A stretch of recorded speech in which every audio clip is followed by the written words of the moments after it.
People have been asking me to talk about the loneliness epidemic. So you see it in society, in the news, you see all the articles, you see psychologists, you see everyone talking about how we are in an unprecedented loneliness epidemic. Now, I agree and disagree with this. I am personally, I'm a person who doesn't need a lot of socialization.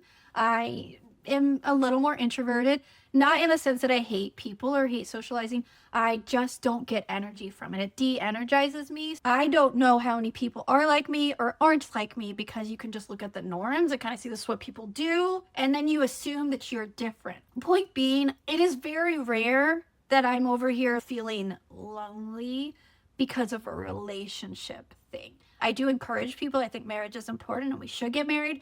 I think it's helpful. I think that it's a healthy thing to do. But I don't think every personality type would be lonely if they weren't in a relationship or weren't married. Do I believe that there's a dating issue out there? Yes. Do I believe that is causing a loneliness epidemic? I believe for women, because they cannot find relationships and they really need that for their self.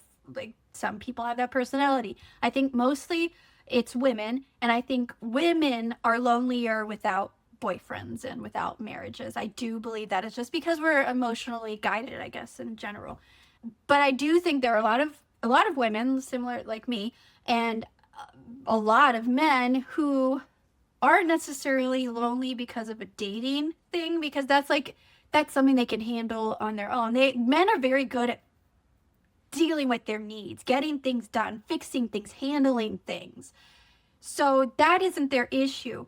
What I think there is a loneliness epidemic is with friends. Even just one good friend, one friend group. That, I think, is not new.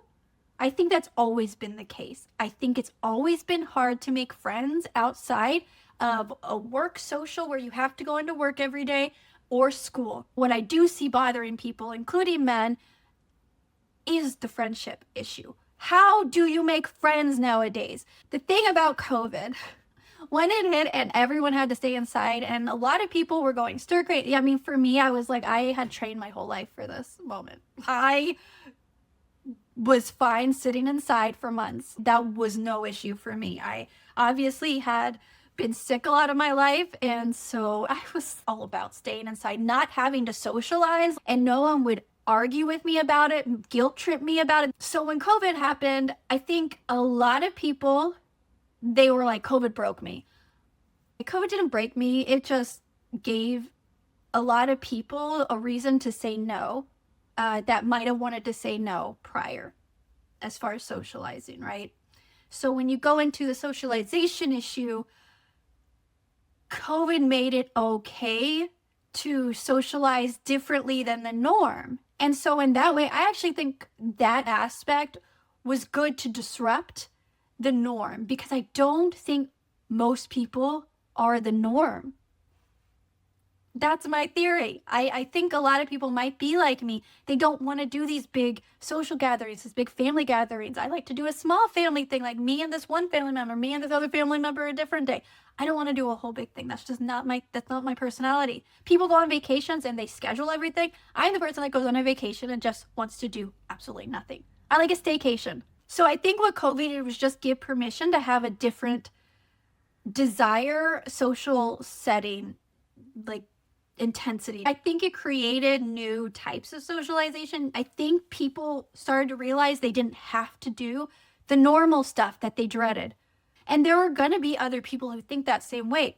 The problem with this is that you don't have places to meet people. I feel like there needs to be some more moderation with that, because now I'm not forced to do that. And it's not weird anymore. Before, I used to be weird if I didn't go get a hobby, if I didn't go into, go to Austin Sports and Social Club and start, go play soccer with everyone. Like, doing these sort of hobbies and events and these social groups and these social settings, going to cooking class and all of that. It was already hard to meet people if you did not have an office job as an adult. People also don't tend, once they have their social groups as adults, to want to introduce new or include new people into it. I get that. how do you make friends as adults? There's a lot of things that I'm not sure if I don't like to do because I was sick and I tricked myself into not liking it, or if I actually don't like to do that thing. I don't know. So I'm still figuring all this out, because when you're sick, you're in self-preservation. You feel bad, you're in pain, you're bedridden, you cannot really function in the way that you really know who you are. Which my recovery was happening when the entire world started falling apart, which is weird because now I'm like healthier than I've ever been, but it feels like the world is a mess. I was in hibernation for this really long time, and when I finally went back into the world, it's just things got bad. So I don't think that COVID was the reason. I think it is our phones. I think our phones are the reason. We are always available. We have all these options. We're over available, but we also then take interaction for granted, and we don't keep up with certain people. We don't know how to keep up with certain friends. And I honestly think you have to be taught to have friends. I think I was at a group of people, age group wise, that is right on the cusp of something that I don't know, that because I was on the cusp of a digital age, I was still taught somewhat how to socialize. I know how to socialize. I know how the norms. I know how to go places and do like the normal stuff. They're the generation after me that does it. They have not been taught that. My people who are parents, me, my age, millennials who are parents, have ruined their children. I don't know what we did, why we did it that way, because I didn't have kids. But we ruined our children. That's all I can say. We didn't teach them anything, is what I think is the problem. What we didn't teach them is stuff that we thought came naturally. We didn't realize we were taught it. And I think one of those things is how to make friends. And one of the big parts of making friends is us being loyal, us being taught how to be a good friend. Remember I'm pointing to my TV. Remember all the TV shows from my day and age, from the 80s and 90s, that literally were telling you how to be a good person? They all had lessons to be learned at the end. Yeah, you think that's cheesy now. Well, you know what? It taught me stuff. I look at that and it raised me under doing the right thing. It raised me to learn how to give to people, how to be kind, how to forgive, how to take responsibility, how to admit when I was wrong, and how that actually helps situations, how to mend and mend broken relationships, how to debate and agree to disagree. There are so many shows. Even the old 90210 went through all these things, especially with controversial issues, that it's like these people don't agree, but at the end of the day, they went to the peach pit. I get that, it's cheesy and it is, but it taught us stuff. And so as parents, our millennial parenting has sucked. We haven't taught our children anything. At the same time, our millennial production did not do the same thing. We were being so high and mighty, being so smart, creating twists and turns and making interesting entertainment, that we forgot to teach children. We forgot to teach people. We're not taught how to face-to-face socialize. That affects us in work. We don't know how to go to interviews. We don't know how to dress in interviews and dress for appropriate occasions. We don't know how to adjust. We don't know anything about our own identities. We don't know who we are. We don't even have individuality anymore. We're following microtrends nonstop. We have no consistency. We are not taught how to be loyal to ourselves, to other people, to our friends. We forgot to focus on the good. Why do some generations really like Hallmark? Why do Hallmark Christmas movies work so well, and why can't you get rid of that channel and it's just getting bigger and bigger and bigger? Because people do want a happy ending, because people do want to know that there are good people and learn lessons and see people being better. And we used to think that was what we should be doing too, but now we don't, because we see a bunch of boss girls who are perfect, who never had to change, who are spending their time yelling at other people so that they realize how perfect they already are, and how wrong everyone else is, and how victimizing everyone else is, because they're the victims. This boss girl who's already perfect, who's already badass, who no one takes seriously, who the guy detective is always getting all the credit, but the girl's, really the one brains behind it. Talking to you, bride. Yeah. Watch for that video. I don't know when I still have to record that today. We are completely effed. And I can't imagine that Gen Z is going to do better with the alpha ones, right? Like, it's just going to get worse. Things don't just automatically get better. It's not how science works. Things degrade naturally unless you work to build them back up and make them better. So digitally, social media, and this weird external validation need, that's the only thing we've taught our children. That's the only thing they know. Dopamine hit off of external validation, and most of it's digital.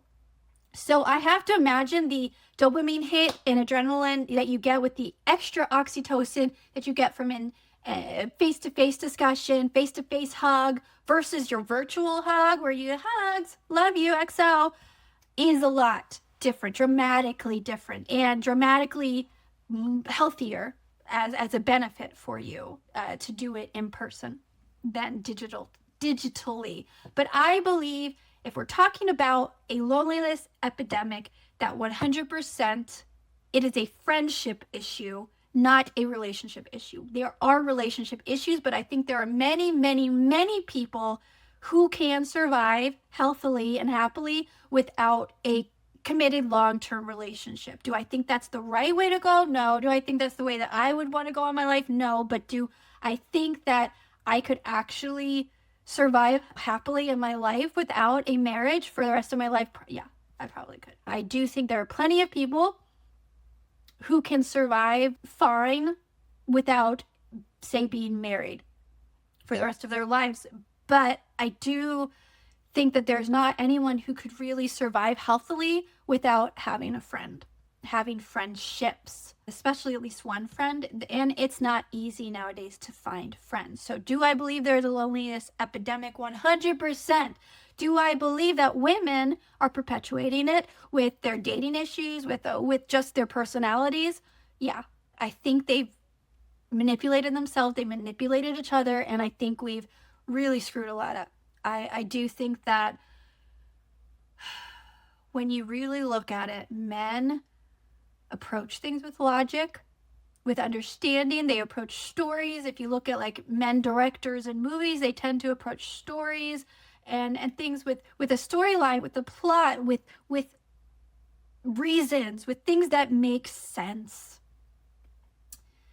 And I feel like women are just about the message and emotion. And it doesn't matter if it makes sense or the logic or how everything connects. Men can create the infrastructure and roads really well in my thought process, in my opinion of this, because they connect the dots, because they're so good at keeping things running, the infrastructure, how everything goes together. It really does feel like they have that, they connect the dots better. They just are better at fixing and the solutions and making things run. And women are better at talking about it and feeling about it. Let me know what you think. How do you make friends? There are women like me. I know there are. There have to be. Like, where do we find each other? Because I don't want to go to a bar and meet friends because I don't drink. I would rather just have like maybe a barbecue at home, and those are different personalities. And so I wouldn't want to meet people who were going to a place for fun that I didn't think was fun. The problem is, like, when you think what's fun is doing stuff on your own, or you're not going to meet someone in your backyard barbecue by yourself. How do you make friends nowadays in an environment that is stacked against creating friendships? How do we do it? And I do think that the loneliness epidemic is real, but I think it's related to friendships rather than relationships. And I just think that as a collective whole, that affects people a lot more, is the lack of friendships. So let me know what you think. How do you make friends?